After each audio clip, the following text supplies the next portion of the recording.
Hello everybody and welcome back to another episode of The Push with Nick and KP. I'm KP, and just before we get started here today, just want to wish everybody a very happy new year. We've gone through 2025, so into 2026 we go. Let's hope it's a good one. Happy new year to everybody listening in. So, today here at The Push, we're going to be going through a recap of a couple of nights actually ago episode of NXT. This is the 30th of December edition of the show, and this actually includes the NXT year-end awards as well. So we're going to be breaking down everything that happened across the course of the night, as well as also just discussing the winners of the awards. And that's where we're going to get started here before we go into the details of everything that took place in and outside of the ring. So basically, the NXT year-end awards, we see some awards handed out throughout the course of the show sort of thing. I think there were actually 4 that were given out across the course of the actual show from start to finish, but then we saw a couple that were announced afterwards on social media, so we're just going to cover all of those right here, right now. So in the order that we did sort of go through them on NXT, we did see that male Superstar of the Year was awarded to Jevonevans in the end. Had a very, stellar year, to be fair. Breakout, sort of whatever you want to call it, really. Just sort of like rose to the heights and just really excelled in those big opportunities that he was given. Didn't win the big one, but did have a very solid year. Been on the main roster in certain appearances here and there on Raw and SmackDown, etc., even including Saturnight's main event. We would then see the tag team of the year for NXT be announced. That would be the team of Sol Ruka and Zarya, also known as Zaruka. These two, have absolutely made waves, to be fair, in terms of the women's tag team division. They've actually been up there on the main roster competing with the other women's tag teams, and that division's pretty stacked, to be fair, at the moment, so that just sort of like shows the quality of these two ladies. But yeah, had a really good year, and, fair play to them for winning the NXT Tag Team of the Year award. Yeah, they had a great one. We then went on to the Match of the Year award, which would see Obafemi versus Trick Williams versus Jevonevans from NXT Stand and Deliver earlier on in the year. Pick up the win for that one and take home the prize. Very solid encounter between the 3 men. Triple threat was absolutely brilliant. Stand and Deliver, just generally speaking, was quality, and I'll talk a little about more about that in a moment. But yeah, pretty deserving winner, to be fair. I did think that maybe Ethan Page and Ricky Saints could have won from their hellacious match, but nonetheless, very, very solid contest, this triple threat, and very deserving winner of the award. And then the final award that was being announced on NXT's show itself would be the Female Superstar of the Year. That would be Sol Ruka picking up the victory. We obviously seen her throughout the year become the NXT Women's North American Champion, as well as the NXT's Women's Speed Champion. She actually hold those titles both together, obviously doing so well alongside her tag team partners Zarya in that tag team that we mentioned a moment ago. She had a very, very solid year, so no real surprises here that she won. Obviously, I think you could say that JC Jane could have been up there and possibly should have won this award, but I think, if you're talking between her and Sol Ruka, I think both are very credible assets to have, and a very worthy winner in Sol Ruka here for the Female Superstar of the Year award. On social media, I did mention there were a couple more that were announced, and we would see the Moment of the Year award be given to Tatum Paxley when she won the NXT Women's Championship. Honestly, this was probably my Moment of the Year as well, just generally like the shock value that came into it. Didn't really expect it, and just a feel-good moment that it provided as well. So yeah, very, very worthy winner of the Moment of the Year award, and Tatum, it was a cracking moment, and just great for her to have as well. And then, we would see the PLE of the Year award be given to NXT Stand and Deliver. I mean, there's no bigger show across the year in NXT, is there really? So, makes sense, logical for sure. Was a stat card, had some big, big names on it, and it showed up and showed out. So, very, very worthy winner here. Stand and Deliver is the NXT PLE of the Year for 2025, and that wraps up the 2025 year-end awards. So, let's break down everything that took place across the course of NXT as a whole, as a show. Let's kick things started off then with the NXT North American Championship matchup, which would take place between Ethan Page and Moose from TNA. Going back to last week when Moose would come out and actually challenge Ethan Page. This would be a pretty fun match. It was quite physical from both men, very back and forth, very competitive one, to be honest. And just generally speaking, had a nice flow and feel to the contest. We see towards the later stages, Ethan Page flipping over Moose, sort of like a back body drop, flips him over and up behind him. And Moose actually lands on the steel steps at ringside, quite a nasty landing. Page rolls Moose into the ring and then hits a splash from the top rope, only to get a 2 count. Moose would kick out. But then literally moments later, Ethan Page would wait for Moose to get back up to his feet, sort of like stalking his prey, and he would hit a twisted grin to get the victory here and to retain his North American Championship. So it's another name for Ethan Page to defend against here. He's just racking them, stacking them, and yeah, pitting them just all over the place. You know, challenges from everywhere. So what's next for Ethan Page? Obviously, we'll never know. It could be literally anybody from anywhere at the moment, by the sounds of it. But yeah, it was a pretty solid matchup between both men, and a very good performance from Ethan Page, getting the victory and retaining his title. We would then see a promo from Izzy Dame. She would come out, and in the past couple of weeks, Tatum Paxley has run amok with her fellow members of the culling, that being Nico Vance and Sean Spears. And this would be a chance for Izzy Dame to basically just say, you know what, I want to say some things about Tatum and to get her attention. She does so. She takes to the ring, saying that she shouldn't have tried to turn Tatum into something more than what she was. She says that no matter what Paxley's actions have been in the last couple of weeks, and her mind games especially, nothing will actually scare her, and how she took Tatum at her worst and then pushed her back down when she refused to evolve. Paxley arrives a couple of moments later, apologizing at first for Izzy's insecurities. Before then, she goes on to say how she doesn't need friends like Dane, but instead needs friends who have been with her since the very start, such as the NXT universe. She says she's going to end this basically whole situation. Before then, Izzy interrupts, saying that she's actually the good guy in the story. She's not the bad guy, because if Paxley had actually listened to Izzy, then Paxley would still be the NXT Women's Champion. Tatum says that next week there'll be no outside distractions at New Year's Evil in their one-on-one matchup that they're going to be having, before Izzy says that she's game for that, and that once all is said and done, playtime will be over.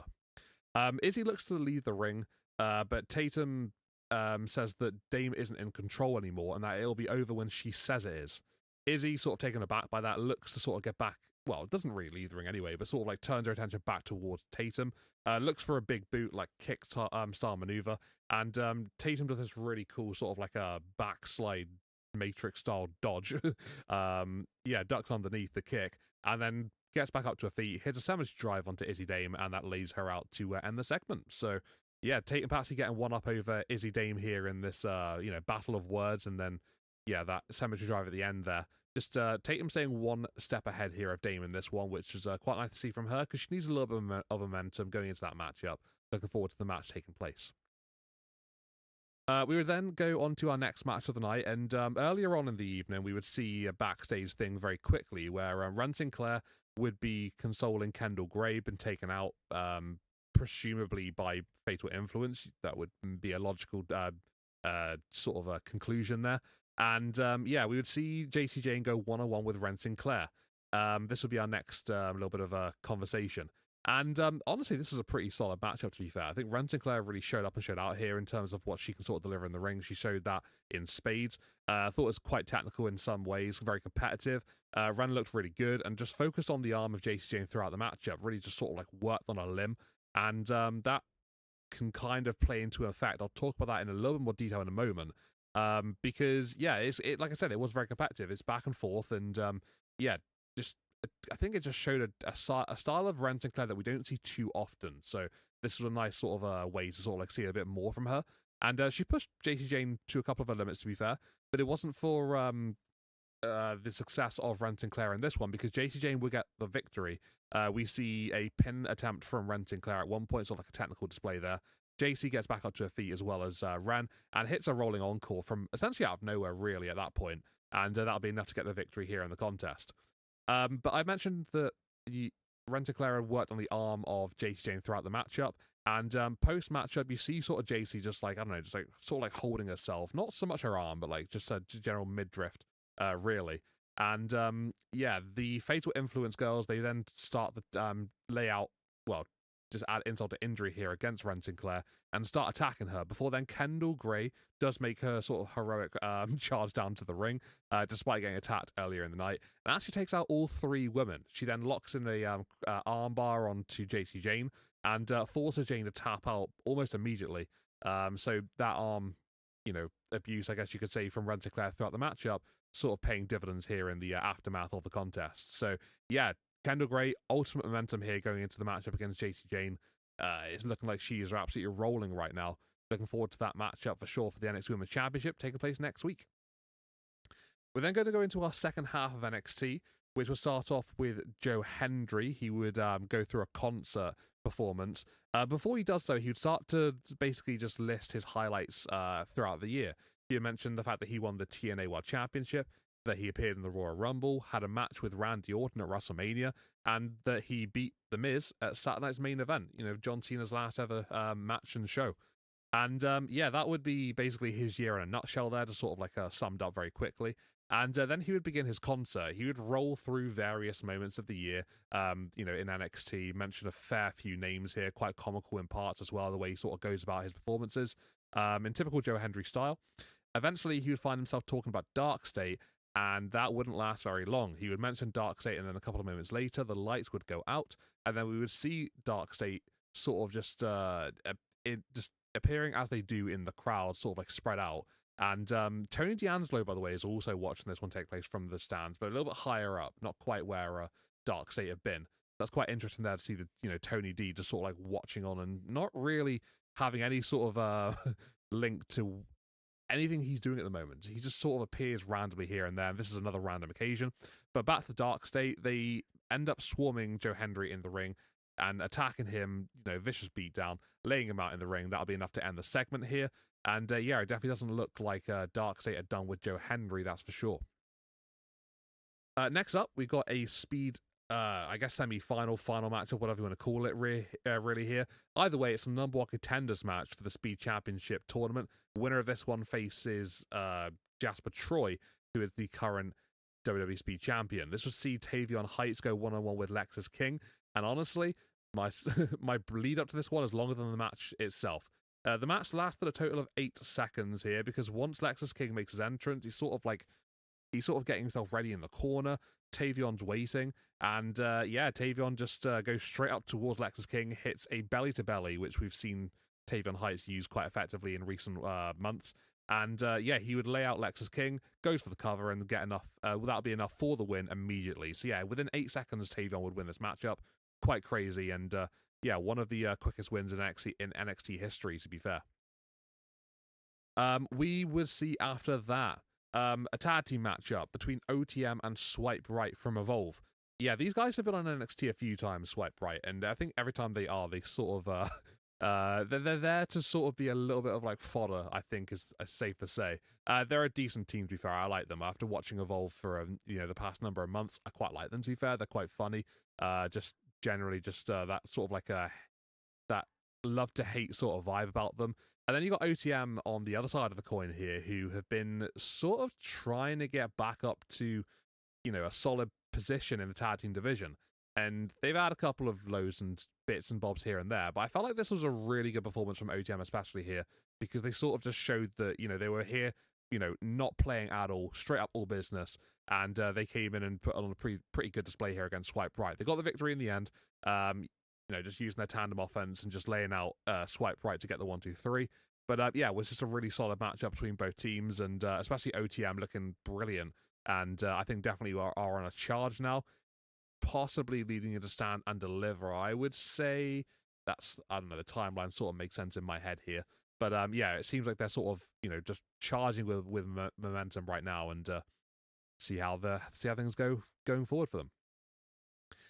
We then go into our main event of the evening, which would be a one-on-one matchup between Ricky Saints and Javon Evans. A lot of history between these guys in the past few weeks with the NXT Championship matchup that Javon was supposed to have, and obviously it got brought forward because of Ricky Saints basically convincing him. And yeah, then Ricky Saints would cost Javon. So we build up to this moment here, the matchup between the two men, and it's pretty decent, to be fair. It feels like a big matchup. Main event, obviously it's going to anyway regardless, but it did feel like that big fight feel, and it had a pretty good flow to it as well. Lots of animosity between both men, lots of counters here and there, just general nice flow to the contest. We went to ringside on a couple of occasions, then back in again. It had a bit of this, bit of that, to be fair, and it was a really good watch. We see towards the end of the contest, Ricky Saints looks to go for his second spear of the match, but Evans actually counters with a cutter, just a generic, just a basic cutter in the ring. Really nice, smooth counter, to be fair. Evans goes for his OG cutter straight away, but as Saints is sort of getting up to his feet, the referee is right next to him, and Saints actually shoves the referee into Evans' path, and the referee then gets hit with the OG cutter instead of Ricky Saints. So obviously complete accidental coming together there between the two men.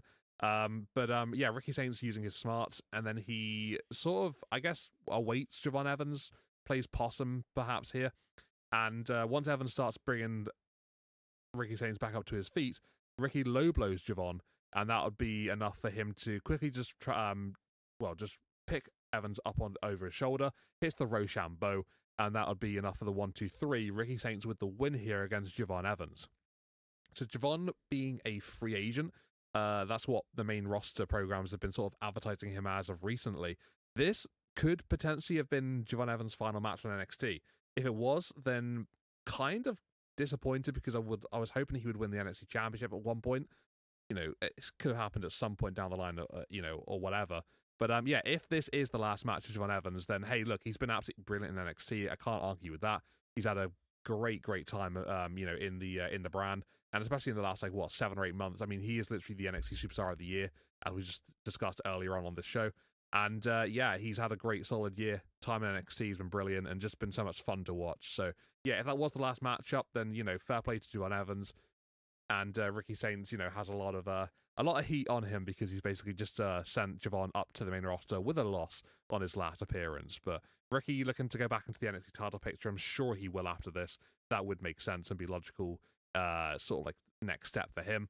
But yeah, I guess we'll have to wait and see. Ricky with the win by hook or by crook. In terms of the overall, just sort of, general vibe for this show, pretty solid, to be fair. There were some good things for sure. We had some highs. We had some, maybe some bits and bobs here and there. But the NXT Year-End Awards made it seem like a pretty big deal as well. And generally speaking, there was a nice sort of vibe. And there was so much to really take in here. There's been quite a lot to discuss. So in terms of just content, it's been quite jam-packed. I'd probably give this NXT a solid 8 out of 10. Just generally really enjoyed it and just had a good time watching it. And yeah, there's just a lot to take in. So NXT New Year's Evil is been built up quite nicely. Got a couple of matches announced for that one already. And obviously there's a lot to go through on this show itself, outside of that situation. So yeah, pretty solid for sure. But that has been everything with this episode of NXT Recap for you guys. If you liked what you heard here today, then please consider hitting a like on our video, subscribing to our channel to keep up with future releases coming up very, very soon. And we're in a brand new year now, so SmackDown's going to 3 hours. That's going to be a big old show coming up this Friday. Looking forward to that one. Very, very glad that's going to 3 hours. But in terms of NXT, I guess we just go to New Year's Evil next week and look forward to that show too. Let us know in the comments what you're thinking about this one as well, whether you're excited for New Year's Evil, just generally speaking, how you thought this episode of NXT went. We'd love to hear your thoughts, whether good, bad, and different. Let us know. But for now, guys, this has been The Push with Nick and KP. We'll see you in the next one. Take it easy. Happy New Year once again, and we'll catch you next time. Goodbye.